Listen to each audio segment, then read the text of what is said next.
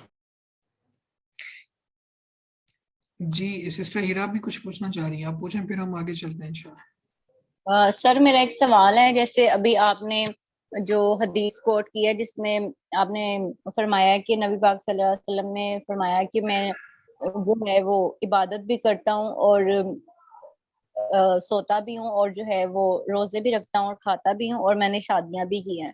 تو سر یہ تھوڑا سا ہٹ کے سوال ہے لیکن نکاح سے ریلیٹڈ ہی ہے کہ اگر دو لوگ جو ہیں وہ اس نیت کے ساتھ نکاح کرنا چاہ رہے ہیں کہ ان کا مائنڈ سیٹ دین پر ملتا ہے, ٹھیک ہے, لیکن جو فیملیز ہیں وہ اس کے اگینسٹ ہیں کہ آپ سمجھ سکتے ہیں کہ ہمارے یہاں دینی لوگوں کو کنزرویٹو کہا جاتا ہے, اور اس کے بعد پھر دو لوگ یہ سوچ لیں کہ اب ہم دین کی خدمت تو کریں گے لیکن جو نکاح ہے وہ اس کے بعد ہم کریں گے نہیں ساری زندگی, تو یہ آیا ان کا جو عمل ہے وہ قابل قبول ہوگا؟ نہیں یعنی دین کی وجہ سے وہ شادی نہیں کرنا چاہتے, دوبارہ تھوڑا سا بتائیں مجھے. سر ایسا ہے کہ میرے ٹیچر ہیں, ان سے میں نے بہت سیکھا ہے, تو ان کے جو وہ خود بھی اپنا ان کا جو ہے نا ایک ادارہ وہ چلا رہے ہیں, لیکن ان کا یہ ہوا ہے کہ مطلب نا ابھی انہوں نے سٹارٹ ہی لیا, لیکن جو ان کا نکاح ہے نا وہ گھر والے نہیں, ان کی لڑکی کے گھر والے نہیں مان رہے کہ ہمیں دینی لڑکا نہیں چاہیے نا, ہمیں مذہبی اعتبار سے اتنا دینی لڑکا نہیں چاہیے. تو اب وہ سر کہتے ہیں کہ اب نا وہ شادی نہیں کریں گے, مطلب دین کی خدمت تو کریں گے لیکن شادی نہیں کریں گے. اور دوسری چیز جو لڑکی ہیں مطلب وہ بھی میرے ساتھ کنیکٹڈ ہیں, تو وہاں جو ان کا مسئلہ آیا, میں نے جتنے لوگوں سے پوچھا مجھے یہی جواب ملا کہ ولی کے بغیر تو نکاح جو ہے وہ نہیں ہو سکتا. لیکن کچھ لوگوں نے بیچ میں کہا کہ اگر دین کی وجہ سے آپ کو رکاوٹ آ رہی ہے, گھر والے کر رہے ہیں منع کہ آپ دین سلیکٹ کر رہے ہیں اور وہ بیچ میں رکاوٹ بن رہے ہیں, تو تب جو ہے وہ ولی آپ کسی اور کو بنا سکتے ہیں. تو سر اس پہ رہنمائی کیجیے جی گا. دیکھیں اس میں نا پہلی بات تو یہ ہے کہ اس وجہ سے کہ میں شادی نہیں کروں گا کہ صرف دیندار اور وہ لڑکی, تو اس کے علاوہ بھی تو کئی لڑکیاں دیندار ہیں نا. ایک تو یہ انتخاب کیا جا سکتا ہے اور نبی اکرم صلی اللہ علیہ وسلم کی یہ سنت ہے, اس سے اعراض جی سر. ٹھیک نہیں ہے. اور آج کے دور میں جو بڑا پرفتن ہے, اور نبی اکرم صلی اللہ علیہ وسلم کا فرمان بھی ہے میری امت کا سب سے بڑا فتنہ عورتیں ہیں, اور پھر اپنے جی ایمان کی محافظت کے لیے پہلی بات تو یہ ہے کہ اگر اس لڑکی کے گھر والے نہیں مان رہے تو کہیں اور شادی کی جا سکتی ہے. یہ کہہ دینا جی اب میں شادی ہی نہیں کرواؤں گا, یہ غیر شرعی بات مجھے لگ رہی. دوسری بات یہ ہے کہ یہ کہنا ان کا کہ دین کی وجہ سے اور دینی رشتے کے انتخاب کے لیے ولی کی شرط نہیں ہے, یہ بالکل غلط کہا ہے انہوں نے. اس کے لیے گھر والوں کو راضی کیا جا سکتا ہے, ان کی کاؤنسلنگ کی جا سکتی ہے, سمجھایا جا سکتا ہے, لیکن شرعی حکم نہیں بدلا جا سکتا. وہ دیندار ہو, وہ دیندار نہ ہو, دنیا دار ہو, شادی کے لیے ولی کی شرط ضروری ہے. تو ولی کو راضی کرنا ہوگا, ولی کو بائی پاس کر کے اگر جو نکاح ہوگا, حدیث کے اکارڈنگ لا نکاح الا بولی, بالکل صریح روایت ہے. ٹھیک ہے جی. اور سر یہ جو ہم کہتے ہیں کہ عورت کے نکاح میں جو ہیں وہ دو حصے ہیں, تو اس میں آدھی رضامندی عورت کی, آدھی ولی کی ہے. اور ولی جیسے ہم یہاں ہمارے سوسائٹی میں کہا جاتا ہے کہ جبرن نکاح نہیں ہوتا, تو اسی طریقے سے ولی کو جبر کر کے جو کیا جائے وہ بھی نہیں قائم ہوگا. ہاں, ولی کو بھی جبر نہیں کرنا چاہیے. حدیث میں آتا ہے کہ اس کو چاہیے کہ اس سے جو باکرہ ہے اس سے بھی, اور جو سیبہ ہے دونوں سے اجازت لے. اور اجازت کا طریقہ بھی بتایا کہ آگے سے جو سیبہ ہے وہ بول کے کہے, یعنی جس کا پہلے کہیں نکاح ہوا تھا, کوئی وہ بیوہ ہو گئی ہے, اس طرح سے اس کا نکاح کرنا ہے, تو ولی کو وہ بول کے بتائے کہ میں راضی ہوں. اور جو کنواری ہے اس کی خاموشی رضا ہوگی. تو اتنے صراحت کے ساتھ جو چیزیں بتائی گئی ہیں, اس کا معنی یہی ہے کہ ولی کو بھی چاہیے, ولی بھی باؤنڈ ہے اس بات میں کہ وہ مرضی کے بغیر شادی نہ کرے. اس میں یہ ہوتا ہی ہے کہ دو انتہائیں ہیں نا, ادھر سے لڑکی ہے وہ ولی کو بائی پاس کرنا چاہ رہی ہوتی ہے, اور ولی بھی اس کی اجازت کے بغیر کرنا چاہ رہا ہوتا ہے, اور اپنے مفادات کو دیکھا جاتا ہے. یہاں پہ پیسے کے ساتھ شادی ہوتی ہے, نہ دین کو ترجیح دی جاتی ہے, نہ ہی شرعی اصول و ضوابط کو دیکھا جاتا ہے. اور سب سے زیادہ جو اللہ بندے کو ٹیسٹ کر رہا ہوتا ہے اور انسان بھی فیل ہوتا ہے, وہ شادی کے موقع پہ ہوتا ہے. تو جی سر. اس میں آغاز یہیں سے ہوتا ہے. جی میں جس کنونسڈ ہوئی ہوں, مطلب جو میرا تھا پوائنٹ آف ویو, جو میں نے اپنے سر سے ایک دفعہ شیئر کیا تھا کہ اگر ہم دین کی بنا پر کر رہے ہیں تو پھر ہمیں ٹوٹلی ایک مومن کا رویہ دیکھنا چاہیے کہ مومن کا کردار یہی ہوتا ہے کہ اگر ولی آپ کو ایک دفعہ انکار کر رہے ہیں تو آپ اس کو باعزت طریقے سے اس کا درد جو ہے وہ چھوڑ دیں. بالکل صحیح ہے. چلیں انشاءاللہ اس پہ باقی تفصیلات اللہ تعالیٰ کی توفیق سے ہم پڑھتے رہیں گے. میرا خیال ہے ہم یہاں تک رکھتے ہیں. اس کے بعد پھر آگے جوتوں کے حوالے سے کچھ باتیں ہیں کہ جوتے صاف ہوں, جوتوں میں نماز ہو سکتی ہے نہیں ہو سکتی, گندگی لگی ہو تو پھر نماز پڑھنے کے بعد پتہ چلے تو اس کو دہرائیں گے نہیں دہرائیں گے, یہ پھر انشاءاللہ ہم اگلے سیشن میں دیکھیں گے. بہت شکریہ, جزاکم اللہ خیر.